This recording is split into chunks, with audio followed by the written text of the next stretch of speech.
کہ چاند محرم کا نظر آتا ہے تو تمام دنیا کہتی ہے امام حسین کا مہینہ شروع ہوا. امام حسین کربلا میں قتل کیوں ہوئے؟ سوال کیوں قتل ہوئے؟ اگلا سوال یہ ہے کہ امام حسین علیہ السلام نے 61 ہجری میں جام شہادت نوش کیا ہے. نبی کریم 12 ہجری کے بعد دنیا سے رحلت کر گئے.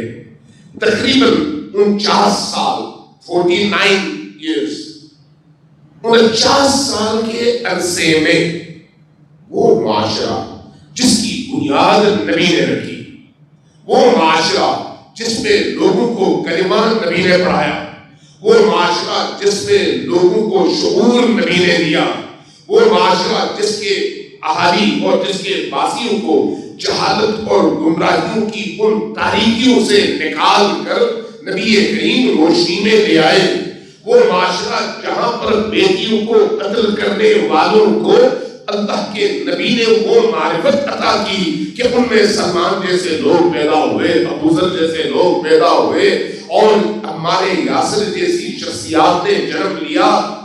وہ معاشرہ، اس معاشرے میں وہ کون سی چیز پیدا ہوئی جس کے نتیجے میں صرف 50 سال کے عرصے میں اسی معاشرے کی شکل و صورت اتنی بگڑ گئی کہ اس کا نتیجہ یہ نکلا کہ کفار نہیں آئے، بت پرست نہیں آئے، مشرکین نہیں آئے، یہودی نہیں آئے، عیسائی نہیں آئے.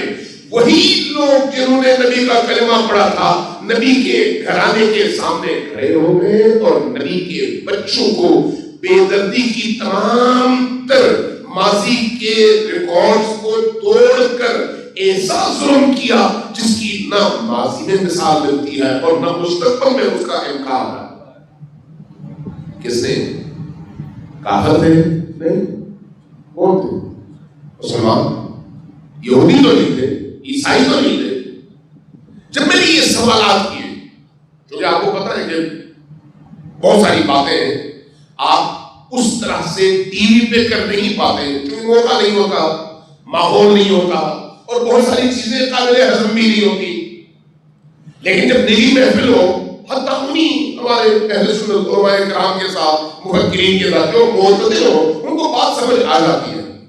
جو ہمارے مفتی صاحبان تھے، ان میں سے ایک صاحب نے کہا کہ نہیں وہ تو سازشی عناصر تھے جنہوں نے امام حسین علیہ السلام کے قتل میں حصہ لیا اور کوفیوں کی دعوت تھی، یہ تھا وہ تھا، اس لیے ایسا ہوا. ورنہ مدینہ والے تو امام حسین کو بہت چاہتے تھے، مکہ والے تو بہت چاہتے تھے. چونکہ چاہتے تھے اس لیے وہ روک بھی رہے تھے کہ آپ نہ جائیں، آپ مدینہ میں رہیں. جب مدینہ میں آپ ہوں گے تو پھر ہم آپ کی حفاظت کریں گے. مدینہ میں آپ محفوظ ہیں، مکہ میں آپ محفوظ ہیں. لیکن کوفہ والوں کا کوئی، کہ میں ان کا موقف بتا رہا ہوں، کوفہ والوں کا کوئی اعتبار نہیں ہے. انہوں نے آپ کے والد کے ساتھ دغا کیا تو آپ کے ساتھ بھی وفا نہیں کریں گے.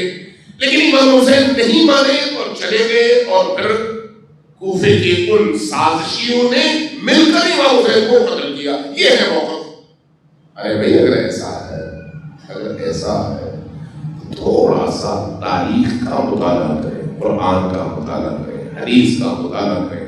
پہلے قرآن ہے، بعد میں حدیث ہے، بعد میں تاریخ ہے. ان تینوں چیزوں کا مطالعہ کرنے کے بعد غیر جانبدارانہ انداز میں تجزیہ کریں اور اس کے بعد نہ آپ شیعہ بن کر مطالعہ کریں، نہ آپ سنی بن کر مطالعہ کریں، نہ آپ کچھ اور اپنے ذہنی ماضی کی تمام معلومات کو رکھیں ایک طرف، قرآن کا مطالعہ کریں، حدیث کا مطالعہ کریں اور تاریخ کا. اس کے بعد پھر آپ نتیجہ نکالیں.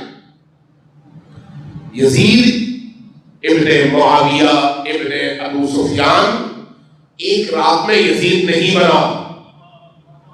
توجہ ہے میں کیا کہہ رہا ہوں؟ یزید ایک رات میں یزید نہیں بنا، اس کے پیچھے پوری ایک تربیت کا سلسلہ ہے. اسلامی معاشرہ رسول اللہ کی نگاہ بند ہوتے ہی اتنا تباہ حال نہیں ہوا. تباہی کے اس دہانے تک پہنچتے دہائیاں گزر گئیں اور انحراف بڑھتا چلا گیا.